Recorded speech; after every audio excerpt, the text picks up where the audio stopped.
Welcome back to Storytime, you little jerks. So in the last episode, I read you all the story, Phil and the Moose, by the Pull the Plug crew. And that story was so creative that it gave me the weird opportunity and inspiration attempt to write a story myself about Pull the Plug. Now, I may not have the improv or comedic writing skills as Pull the Plug may have, but I tried to get creative as possible. This story probably took maybe 40 minutes to put together. You can expect a lot of action, some drama, a little bit of romance. Actually, I put all the genres into this story, and we are going to embark on this amazing adventure together. Let's begin. I should probably introduce you all the three amigos that you're going to hear a lot about in this story. First, we got the brains of the group, Shannon Brienne. Next, we got the talent and the charm, Justine Brinier. And last, we got the technical wizard himself. Let's just call him Steve. Yeah? Okay. So it was another typical Tuesday morning at the Pull the Plug office. The trio are doing their own thing. Shannon watching Survivor, Brinier covering a Marcy Playground song, and Steve is writing his next novel entitled How to Solve a Rubik's Cube for Dummies.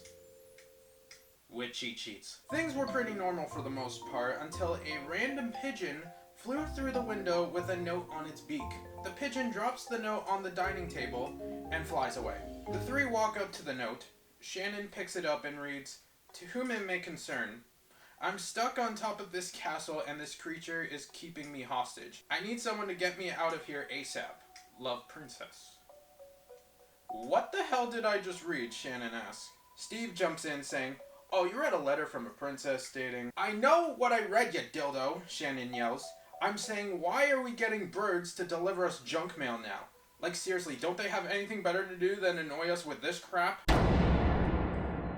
Briner takes the letter from Shannon's hand and thinks, "Well, looks like we have a job to do." Shannon and Steve look at Brinier thinking he's an idiot and runs to the front door to prevent him from leaving. "What do you think you're doing?" says Shannon. "This is the lamest, if not the biggest piece of fake shit we have ever read. What makes you think there's an actual princess in danger right now?" Steve adds, "Plus there's no address, no maps, no postal code, nothing." "But au contraire," says Briner. "We here at Pull the Plug Studios can conquer any mission, any task, any problem." He notices a weird smell coming from the sheet of paper. "I think I know where this princess might be. Off to the PTP mobile." Shannon and Steve look at each other worried about what they just got into. "Well, if we're gonna embark this mission, we need a badass name," says Steve. Brinier adds, "Right. I mean, everyone knows the Avengers and the X-Men, but they're about to meet a new team. Let's call us the Three Justins." The boys agree with the name while Shannon jumps in. You guys realize that my name is..." Justin G cuts her off. "We know. Your name is Justin. Can we get going now?" They jump into the car and off they went. So shortly after, they arrived at the city where the weird smell may have come from. A city where it features Canada's brilliance. London, Ontario. They stop at an old mansion with a sign saying, "Totally a castle." They get out of the vehicle and walk towards the entrance when all of a sudden, an ugly bearded dragon jumps in and blocks the path. The trio may have wet their pants trying to figure out how to pass this dragon.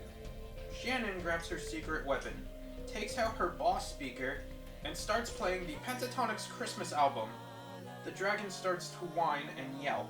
He tries to cover his ears, but his arms are too tiny. At this point, the dragon yells, "Ugh, I'm out of here," in its dragon language, and flies away. The trio high-five each other and prepare to enter this mansion. They walk into an empty hallway with barely anything in it. Briner notices a key on the side table and suggests, "I'll check upstairs, you two keep cover." Briner makes it to the second floor, checking all the doors until he found one that matches the key. He unlocks the door, walks in, and finds the princess looking out the window.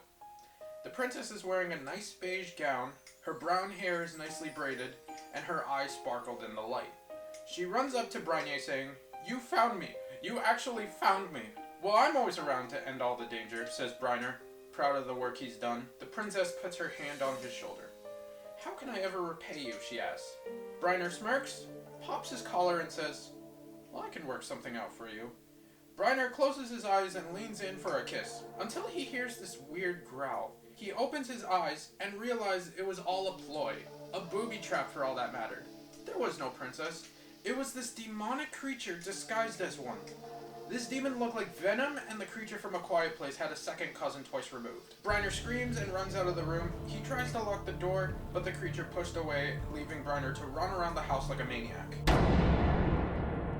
Meanwhile, Shannon and Justin G are playing Uno in the foyer when they hear the high-pitched yells of Briner.